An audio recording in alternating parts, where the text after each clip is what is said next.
Yeah.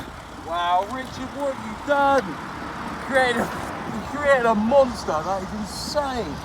It literally just picks up so early. You just get on the front, and it just hits you from the bottom. It's not like the ride like an inline four. The torque from the bottom is just insane, and it just keeps going. It's just absolute hooligan machine. I can't believe that.